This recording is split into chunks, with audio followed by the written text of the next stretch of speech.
Hi, my name is Christine Kim, and I'm the youth pastor here at Grace Presbyterian Church. Today we're going to look in the passage of the prodigal son in Luke 15 because I want to talk about the Father's heart with you guys.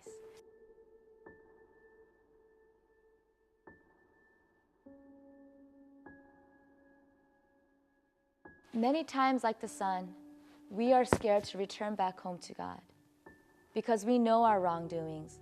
We know our sin, we know our failures, we know our rebellion, we know that we haven't been living life right, that nothing we did was pleasing to God. But just like the son, we also misunderstand the heart of the Father.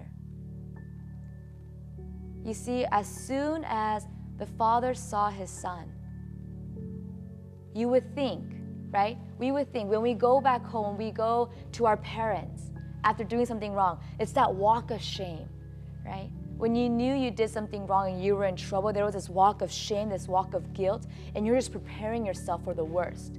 You're thinking of all the punishments, of anything that your parents could do to you to make your life miserable, or even to show that you deserve it, right?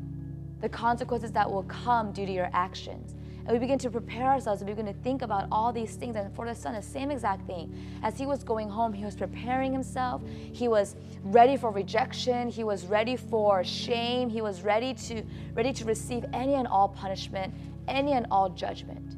Because he went home knowing that he was not deserving of love and care. And so as he's going, as he's preparing this speech, and he's preparing just to receive this punishment, right?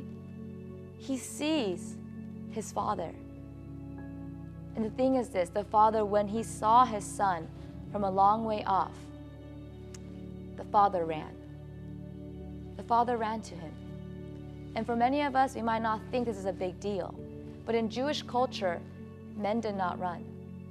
Especially men of high status and of power, they did not run. Because for a man to run back in those days, they had to lift up their tunic and put it around their belt. And by doing that, their legs would be exposed. And the exposure of the legs were disgraceful. But you see, the father, he did it anyways. He lifted up his tunic. He exposed his legs. He received the disgrace and the dishonor. He received the shame. But he ran after his son. So now the question is, why did the father run? Right? Knowing exactly what he was doing, knowing exactly what it meant, the message it would portray, how other people would see him, why did the father run? You see, back in the day, in the Jewish culture, there was also a ceremony that was held when someone did something that was disgraceful or brought dishonor to the family. You were unclean, or you broke a law, or something terrible, right? They would bring out a jar and they would break it in front of you as a symbol of a broken relationship. And it was a sign, as you broke the jar, it was a sign of you are now no longer part of us. You are now cut away from this community. You are cut away from us. You and I are no more. The father, he ran to his son because he knew exactly what the community would do if they saw him returning.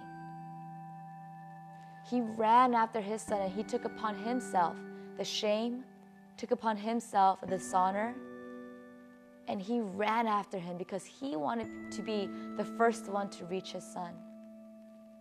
He wanted to embrace his son and cover him in love, to show the community that this son who was once lost was now found. And this son who walked away, who rebelled, and who sinned against the father, he held no judgment. He held nothing against him. He only had love and compassion for his son. And it was a sign to the community that this son was more than welcome back. We are often scared to return back to God. And even when we choose to, we approach him in fear of punishment. But you see, God, full of compassion and love for us, he runs to us. For the son, the repentance was in his turning.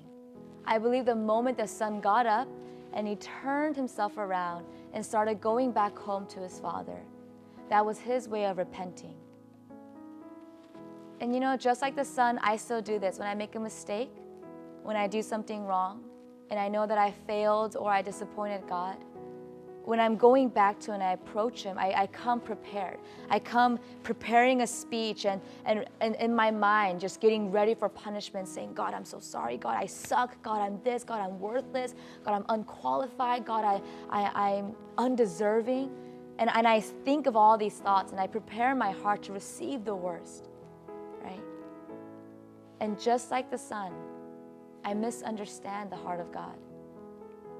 And just like the father in the parable, God, he stops me mid-sentence, doesn't even let me finish my speech. And he says, I will not hear of this. Speak no more. Bring the robe, bring the ring, bring everything that we can give to my son.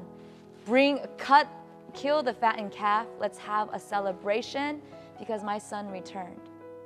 And in that same way, when I come to God in all my mess, all my failures, and I stand before him just in the sinfulness of who I am, God, he comes and he covers me with his robe, covers me with his grace. He puts a ring upon my finger as a sign of honor, and he puts sandals on my feet as a sign of my place in his kingdom, not as a servant, but as a daughter, as a child of God. Too often we think that God is waiting to punish us, but in reality, he's waiting to forgive us. You see, God, he loves to love. He loves to heal. He loves to restore. He loves to redeem. He loves to forgive. You will be surprised in how the Father receives you if you would turn back and return to him.